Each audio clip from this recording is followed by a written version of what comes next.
حضرت علی رضی اللہ تعالیٰ عنہ کا فرمان ہے کہ انسان ایک جسم صغیر ہے اور اس میں عالم اکبر پوشیدہ ہے۔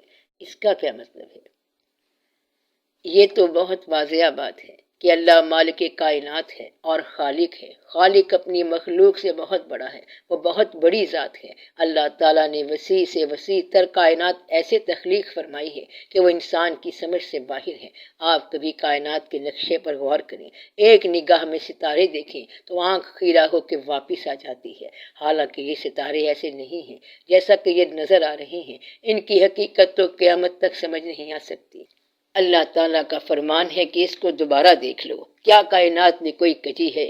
تو اس کائنات کا جو مالک ہے وہ پرفیکٹ ہے۔ اللہ نے فرمایا ہے کہ جب میری کائنات پرفیکٹ ہے تو یہ دیکھو کہ میں کتنا پرفیکٹ ہوں۔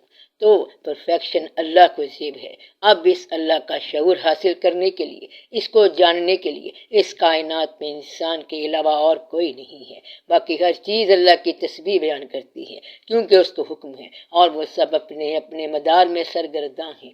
لیکن اللہ کے بارے میں بولنے کا شعور اور شعور سے بولنا صرف انسان کو عطا ہوا۔ اتنا بڑا وسیع اللہ جو ہے، یہ چھوٹا سا انسان اس کا میڈیم ہے۔ اب وہ سارا عالم، وہ ساری بات، سارے کا سارا تمہارے وجود میں ہے، اور تمہارا وجود دراصل تمہارے احساس کا وجود ہے۔ ٹھوس چیزیں اور کھانا پینا آپ کا وجود نہیں، بلکہ آپ کا احساس آپ کا وجود ہے۔ آپ کے احساس میں اللہ تعالیٰ نے اتنی لطافت عطا فرمائی ہے کہ یہ احساس اس کائنات کی وسعتوں پر اتنا ہی حاوی ہے۔ تو اسی انسان کو وہ شعور بخشا گیا ہے۔ تو اس صغیر جسم کے اندر عالم اکبر پوشیدہ ہے۔ عالم اکبر کا عکس موجود ہے تو اس کا عکس موجود ہے، اس کا اجمال موجود ہے، اس کا شعور موجود ہے، اس کا کن موجود ہے اور اس کا فیا کن موجود ہے۔ اگر انسان مغموم ہو جائے تو کائنات مغموم ہو جاتی ہے، اگر انسان فیل ہو جائے تو کائنات فیل ہو جاتی ہے، کیونکہ کائنات فیل نہیں ہونی، اس لیے انسان نے فیل نہیں ہونا۔ انسان نے اللہ کے ساتھ کامیاب ہونا ہے تو صرف مذہب کے ذریعے۔ اب آپ مذہبوں میں یہ تلاش کر لیں کہ کون سا مذہب بہتر ہے۔ اگر آپ کو اسلام بہتر لگا ہے تو پھر آپ اس میں سے ملاوٹ نکال دیں، پھر آپ بچ جائیں گے، ورنہ آپ کیسے بچیں گے؟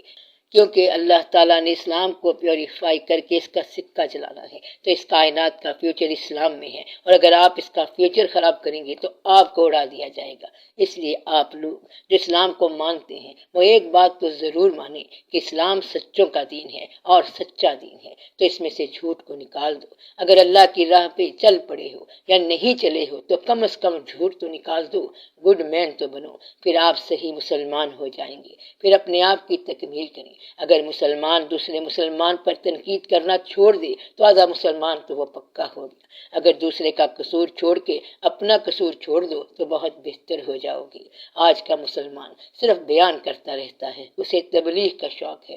آج کا مسلمان تبلیغ کا مارا ہوا ہے، اسے تبلیغ کا اور تنقید کا شوق ہے۔ ہر وقت لوگوں کی باتیں کرتا رہتا ہے اور اپنا مطلب نکالتا رہتا ہے، یہاں سے بھی حاصل کرتا ہے اور وہاں سے بھی لیتا ہے، اور پھر ہر چیز یہیں کی یہیں رہ جانی ہے۔ آج زمین کا جو ٹکڑا آپ نے خریدا ہے اس سے پوچھو کہ اے زمین کے ٹکڑے، تو آج تک کتنی مرتبہ انتقال ہوا ہے اور تیرے کتنے مالک انتقال کر گئے؟ تو پھر بس، تو اس کا کوئی مالک نہیں اور نہ بن سکتا ہے۔ زمین اسے کچھ نہیں کہتی، آرام سے ٹھہری رہتی ہے اور بندے مرتے رہتے ہیں۔ اور پھر وہ انسان 2 گز جگہ مانگتا ہے، وہ بھی عافیت والی جگہ ہونی چاہیے۔ اگر وہ 2 گز کی عافیت والی جگہ نہ ملی تو پھر تمہاری ساری حویلیاں کس کام کی، تمہارے واقعات کس کام کی؟ تمہیں کسی دعا کا سایہ بھی نہ ملا تو تمہاری زندگی کس کام کی؟ تمہاری اولادوں میں دعا کرنے والا کوئی نہ ہوا تو تم دیکھو گے کہ تمہاری زندگی کتنی ناکام ہو گئی ہے۔ اگر تم گستاخ رہے اور ماں باپ نے دعا نہ دی تو اولاد بھی ویسی ملے گی۔ یہ جو لوگ کہتے ہیں کہ ارواح کے لیے ہم پڑھتے ہیں، پتہ نہیں وہاں پہنچتی ہے کہ نہیں پہنچتی، تو جب آپ مر کے وہاں جائیں گے تو پتہ چلے گا۔ وہاں جا کے آپ کہیں گے کہ کاش میرا ایسا بیٹا ہوتا جو مجھ پر کچھ پڑھتا۔ تو آپ دعا کریں کہ اللہ ہمیں چیزوں کا شعور دے، مشاہدہ کھول دے، مہربانی فرمائے۔